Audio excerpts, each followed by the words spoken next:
On this episode of Newt's World, The Pope and the Führer, The Secret Vatican Files of World War II, is a 4-part docuseries available to stream now on DailyWire Plus. Narrated by the DailyWire's Michael Knowles, the series pulls back the curtain on one of the most controversial figures of the 20th century, Pope Pius XII, through unprecedented access to declassified wartime archives. The Vatican's once secret files, made public in 2020 by Pope Francis, reveal the private correspondence and long-buried testimony that reshaped the legacy of a pope long accused of silence during Hitler's reign. Knowles is joined by a range of leading historians and Vatican scholars, offering new insight into the man who led the Catholic Church through one of history's darkest chapters. I'm really pleased to welcome my guest, Michael Knowles. He is the celebrated host of The Michael Knowles Show at DailyWire and the book club at PragerU. His first book, Speechless, became a #1 national bestseller, and in 2025, Ave Maria University awarded Michael an honorary Doctor of Humane Letters.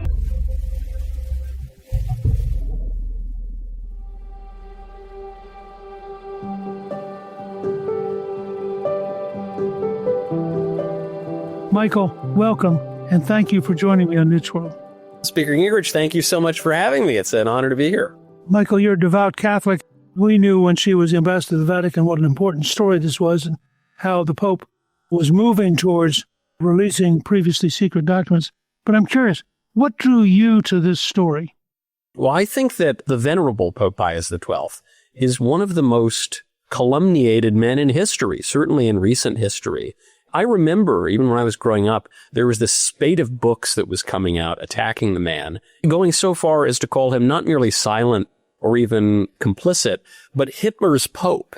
As a kid, I just took this to be true, and I was actually somewhat scandalized by how distorted the historical record could be.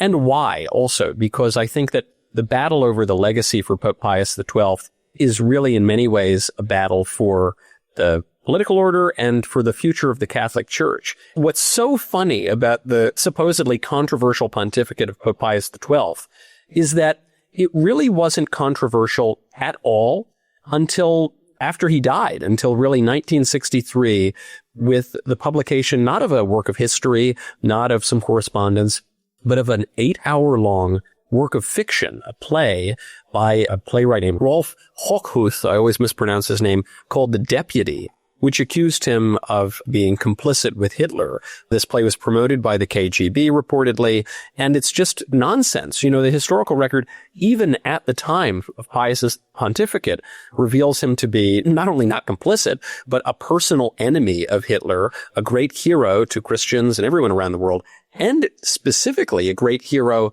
to Jews. So it's just one of the worst smear jobs I've ever seen, and I think it's about time that the historical record is corrected. I think it's fascinating and a sign of modern technology that you could turn this into a docu-series rather than just, say, a book. What led you to decide to go the route of a docu-series? Well, there was some other really great historians and teams had been working on this sort of thing. We were approached with some of this material. I said, this is really, really good.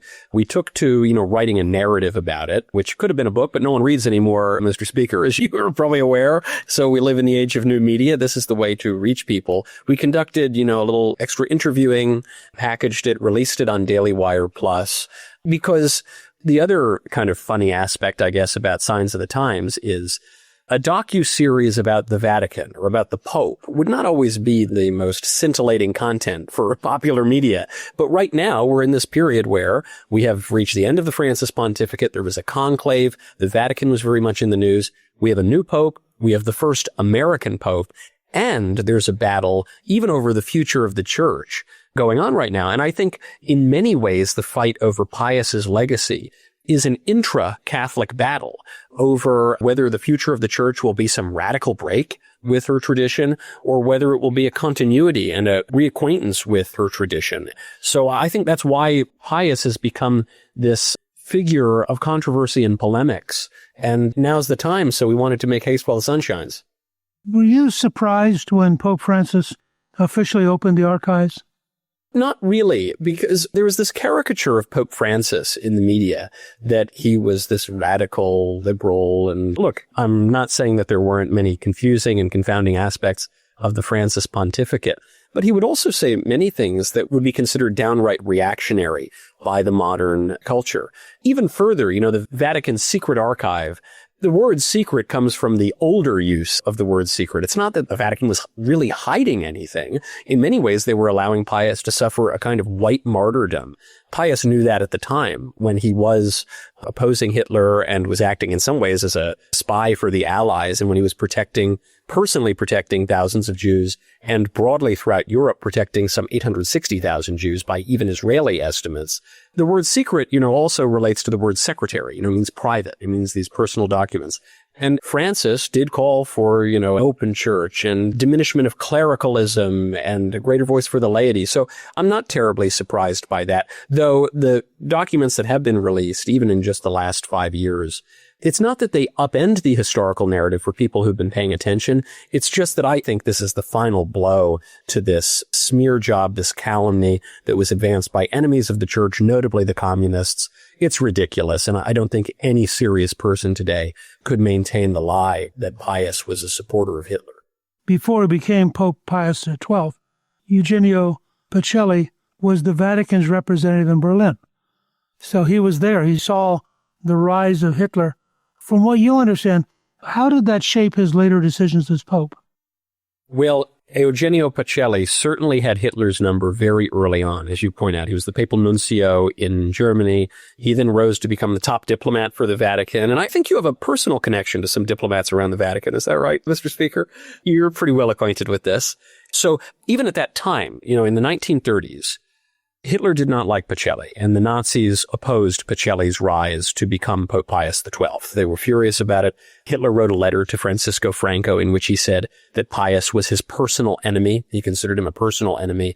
And even going back to when Pacelli is the Secretary of State, you have multiple encyclicals being written against the rise of fascism and communism and Nazism. You have Non abbiamo bisogno, which is an encyclical written in Italian, not in Latin. This is written for a very direct, immediate connection to the people that was opposing the rise of fascism in 1937, still under the pontificate of Pius XI, but with a great deal of input from Pacelli, who is at that time Secretary of State, helping to draft these encyclicals. They wrote the encyclical against communism and the encyclical against Nazism, which is Mitbrennende Sorge, which is pushed around Germany somewhat surreptitiously because the Nazis didn't like that encyclical getting around. And then finally, in 1939, Pacelli becomes Pius XII. Both he and Hitler know that they are enemies. And it seems the only people who are confounded by this fact are liberals long after the fact. One of the things that struck me, Nazism was a religion. And Nazism saw the church as a mortal enemy because you couldn't have both loyalties. And the church, it seems to me, the Catholic Church, actually had a pretty darn good experience, better than most of the Protestant churches in the same period, in understanding that Nazism was a direct threat to the core beliefs of Catholicism and to the integrity of the structure of the church. You know much more about this than I do. How would you view all that? The Catholic Church had a very clear view about this. Now that we can read documents like the diaries of Goebbels, now that we can read table talk, the transcriptions of offhand speeches given by Hitler, we know that the Nazi Party viewed the church with great ire and hatred, sought to destroy it. This builds on earlier themes that had been coming up. I even think of Nietzsche, who was a great influence on Hitler.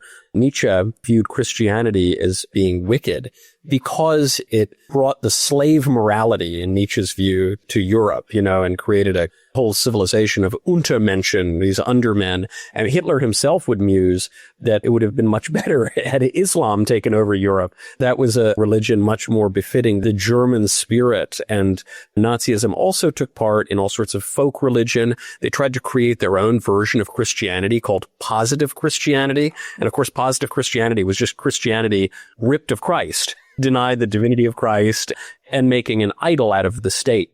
You saw a little bit of that in Italian fascism, the state as the highest possible good. But the Italians, I don't know, they're a little lazier or something than the Germans. The Germans took it to quite a radical extreme. They also had the Vatican and this extraordinarily deep Catholicism. And conceivably, if the Vatican had been located in Berlin, you'd had more confusion there too. But I'm curious, because Pacelli, when he's Secretary of State in 1933, he does sign the Reich Concordat with Nazi Germany. I mean, what's that all about? Pacelli is a diplomat, and the Vatican, though it had been ripped of almost all of its territory going back to the 19th century and then finally with Mussolini, the Vatican always has to deal with the political realities of the world. So there's nothing new about that in the 20th century. There's nothing unique about the Nazi regime. They sought a kind of agreement with the communists in the Soviet Union.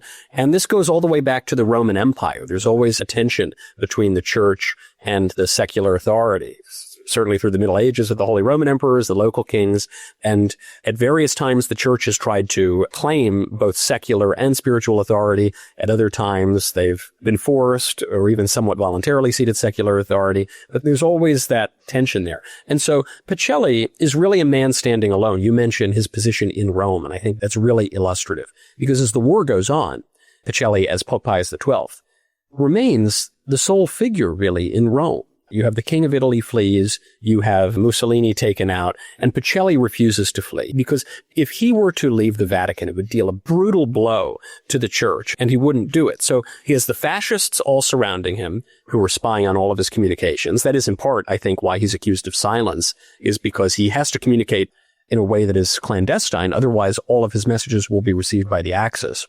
But he won't leave. Hitler at one point plots to abduct him, probably to kill him in Liechtenstein, and Pius understands that this will likely happen. He prepares to renounce the papacy as a letter in his desk. So if he's ever taken out of the Vatican, he will renounce the papacy. The only thing the Nazis will have on their hands is a simple priest, and the cardinals would then elect a new pope elsewhere. So this is another argument made for his supposed complicity, is that he wants to be a diplomat. You have to recall, the man has, at this point, essentially no temporal power. He has to protect the church all around the world, especially around Europe. And he has to bear this cross that all of the popes have had to deal with across millennia, which is he has to deal with the secular authority in the best way possible. But, of course, the Nazis didn't really care at all about the Reichskoncord. Immediately after it's signed, they begin violating it.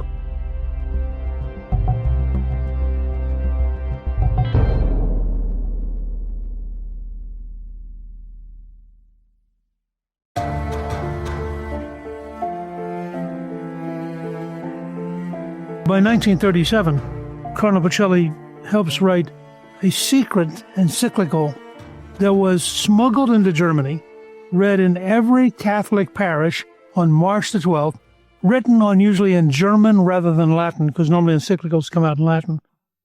It's an amazing operation that somebody thought up, and it took a heck of a lot of work to get it to work right. And they, in fact, distributed it by hand, because they didn't trust the postal service, because they'll be intercepted by the Nazis. What was that all about? He's obviously, in the use of the vernacular language, is communicating that this is urgent, this is to be read immediately by the people. This is not necessarily a document for all time, as some encyclicals are. This is really responding to urgent needs. The Nazis immediately understood what it was. This was a declaration of hostility and spiritual war on the Nazi regime. Pius XII, Pacelli at the time, because he was the Secretary of State, knew this. Even choosing the name Pius shows the continuity with his predecessor, Pius XI. Pius XI, who also had the number of the Nazis very well. They understood that this was a spiritual war. In fact, when Pius XII becomes Pope, we now know that he attempted a long-distance exorcism of Hitler. Exorcisms are really supposed to be done in person, and so clearly it didn't work all that well. It would have been better for the world had it worked. Yes, it certainly would have. Pius was clear that Hitler was under demonic influence, if not outright possessed. I even try to be fair-minded on this and think, what would be the argument on the other side? You know, what more could Pius XII have done? And the argument is, well, rather than merely help to smuggle a German encyclical in against the Nazis, he did make addresses, Christmas addresses and things that were broadly condemnatory of the Nazis, defending the people of God, specifically defending the Jews, actually. What more could he have done? And the answer is nothing, because well, we might want a Monday morning quarterback and say, well, he should have just gone out there and said, Hitler's the damn devil, you know, and called him out by name constantly. let's not forget that the bishops tried to do that in the Netherlands. And when the bishops tried to do that in the Netherlands, it led only to greater persecution. It led to the Nazis clamping down. It led to the deportations and deaths of many more people, especially many more Jews. And we now know this from what Pius XII was saying to his associates close around him when you get to the deportation of the Jews in Rome. Pius was helping to protect them, literally hiding Jews in monasteries in Castel Gandolfo, the papal palace, the retreat, helping Jews to escape to go to Brazil, which caused tensions with the Brazilian government, passing fake papers, that sort of thing. He understood that if a handful of bishops in the Netherlands could make the suffering all that much more worse, could lead to the deaths of hundreds or thousands, then if the Pope himself undertook a similar strategy, it could lead to the increased suffering and deaths of hundreds of thousands or millions. And so he chose wisely, prudently, and in great humility to suffer this white martyrdom of being accused of silence rather than make the problem worse to, run some good PR for himself. One of the things you brought up that I never heard of was that Pius XI, while he was still Pope, that in April of 38, Mussolini writes him urging him to excommunicate Hitler. Now, why would Mussolini want to excommunicate Hitler? The Italians have a bit stronger Catholicism, at least a more immediate attachment to the Vatican. There was another odd connection between Mussolini and Pope Pius XI, namely that the father of Mussolini's mistress was the doctor for Pope Pius XI, which has led to all sorts of conspiracy theories that when Pius XI died, he was actually killed. I don't take that very seriously because Pius XI was an elderly man who was in poor health and his death didn't help anything. But of course, there were tensions between Hitler and Mussolini, and certainly between the two of them and Francisco Franco. Hitler certainly didn't trust Franco either. And even when it gets to the question of the deportation of Jews, the situation in Italy was really not comparable to what was going on in Germany. And it was really only when Hitler forced Mussolini's hand that you saw real persecution tick up. So even there, and especially there, you see that Hitler was a singular figure. He was advancing a particularly dangerous and wicked ideology. And Pius XII saw that from his days as a diplomat all the way up to the seat of Peter.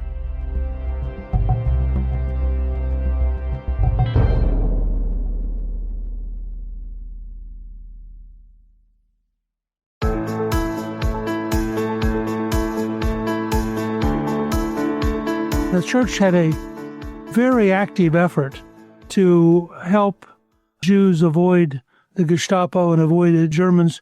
And most of the Italians were not particularly helpful to the Germans in trying to round up Jews. I mean, it was a very different environment than you had in Nazi Germany. To me, the sole piece of evidence that would suffice to vindicate Pius XII is what happened immediately after the war among the Jews of Rome, because the chief rabbi of Rome, Israel Zoli, converted to Catholicism. And not only did he convert to Catholicism, he took the name as his baptized Christian name, Eugenio Maria. He took Pius XII's name because he so admired the Pope for what he did for the whole world and especially for the Jews during the war, because his heroism was so apparent that he took this name. He converted, incidentally, he said, because of a mystical experience with Christ, which many books could be written on that in itself. But just on the purely political matter, it shows you, in addition to the laudatory statements from Golda Meir, people like Albert Einstein, this man was a great hero. The fact that the calumny comes long afterward, the war ends in 45, Pius XII dies in 58, the fact that this stupid play, this propaganda from a long-standing enemy of the church, comes only in 63, and then the big pious battles really spout off again in the 1990s. That is what, to me, makes me think this is in many ways an intra-Catholic battle, because Pius XII is the symbol of the old school Pope. He wears the papal tiara. He extends his arm in a paternal and aristocratic way to the people. And then after Pius XII, you have John the 23rd, a great man in a different way, but he inaugurates the Second Vatican Council. His successor, Paul VI, closes the Second Vatican Council, and then you have the reforms that follow the council, and all of this friction between the conservatives and the traditionalists in the church and the people who want rupture and the people who want radical change. And so in many ways, I think that Pius XII is just catching stray fire. He happens to be in the wrong historical place at the wrong time to be used as an object to fight a basically disconnected ecclesiastical and political battle. Whatever one wants to say about the liturgy wars and the battles after the Second Vatican Council, it really doesn't have much to do with Pius XII, and the man deserves his dignity. It seems to me that there's a desperate passion on the left to do whatever it can to undermine the church. The left intuitively, much like Hitler, understands that the church is the mortal enemy of relativism. A world in which the church is strong is a world in which the left has a very limited role and a very limited amount of authority. Pius became, in that sense, it seemed to me, a battering ram by the left to try to discredit the entire church. Yes, because there was a line during the Second World War that the crooked cross of the Nazis would fall, it would eventually perish, and the cross of Christ would remain. And now we're living in a strange moment when the decline of Christianity seems to have leveled off, maybe even reversed, and there's a massive surge in Catholicism, of all things, even in America, which we think of as a Protestant country. We're seeing a surge in particular in adult conversions. And some people are noticing that in the West, there is one institution and one institution alone that has survived from antiquity, and it's the Catholic Church. All of the others have fallen away. All the tyrants have fallen away. All of the attempts to make a god out of man, an Übermensch, that's all gone. The church remains. And some people are kind of puzzled by it. I'm reminded of the line by Hilaire Belloc. He has to take it as a matter of faith that the Catholic Church is divinely instituted. But for those who doubt it, one proof is that no other organization conducted with such knavish imbecility would have lasted a fortnight. I think people are beginning to notice that. There's a sense that at a time when Western civilization is under assault, both from a secular relativism and from radical Islam, that the one institution big enough and deep enough to sustain Western civilization is, in fact, the Catholic Church. The position you see of Pius in this era, in the era leading up to the war, really, I think, shows you the position of a Christian in a world that has fallen, where principalities and powers and spiritual wickedness in high places seem to have a lot of sway, is that you can have one error all the way on the left of communism, a terrible error seducing many. You can have another error, ostensibly on the right, though it does share a lot of aspects with the left too, of Nazism. You can have an error of hyper-nationalism, which is fascism, an error of anti-nationalism, international communism, all of these errors around you. And then you have the church standing alone above all of these ideologies, which are so reductive, which are so contrary to the human spirit. And you have the church standing alone. And in the case of the Second World War, you have essentially one man standing alone, surrounded by enemies, who fearlessly stands them all down because he believes in the God that will sustain and protect him. Correct me if I'm wrong, but isn't it Pius XII who authorizes the excavation under St. Peter's? Because there was a belief, which turned out to be true, that they would find the burial site of St. Peter. But the Pope's view was that we can't be sure that'll happen, but we have to have a commitment to the truth. And therefore, the archaeologists can go forward and we'll see what they find. And the church will have to adjust to the truth. And I thought at the time, it was actually, in a way, a very courageous commitment to letting the facts fall where they might.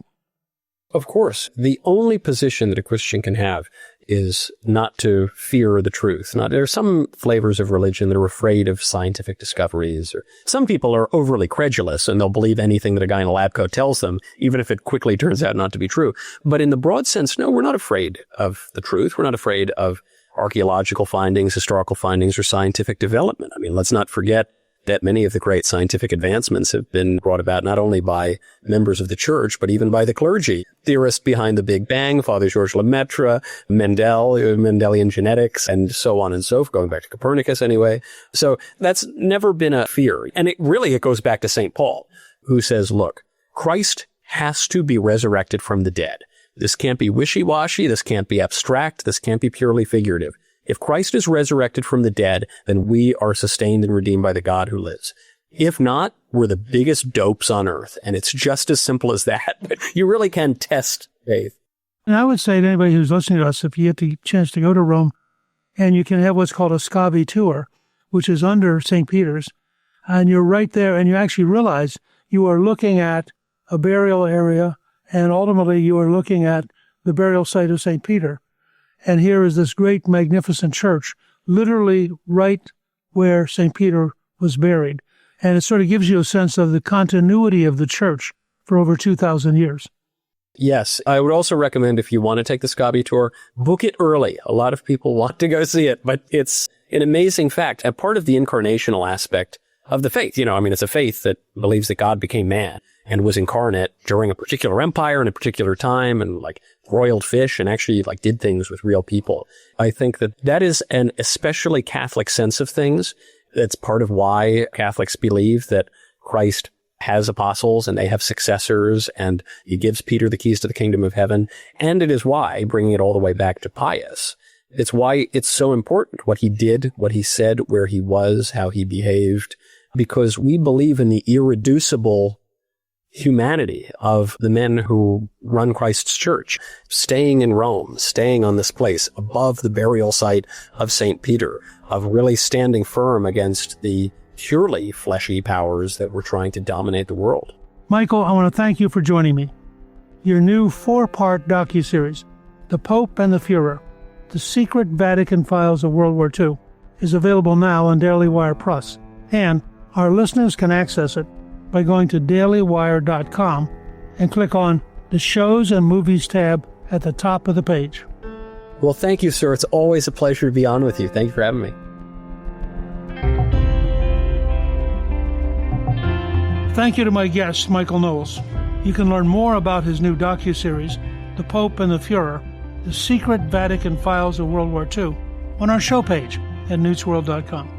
Newt's World is produced by Gingrich 360 and iHeartMedia. Our executive producer is Garnsey Sloan. Our researcher is Rachel Peterson.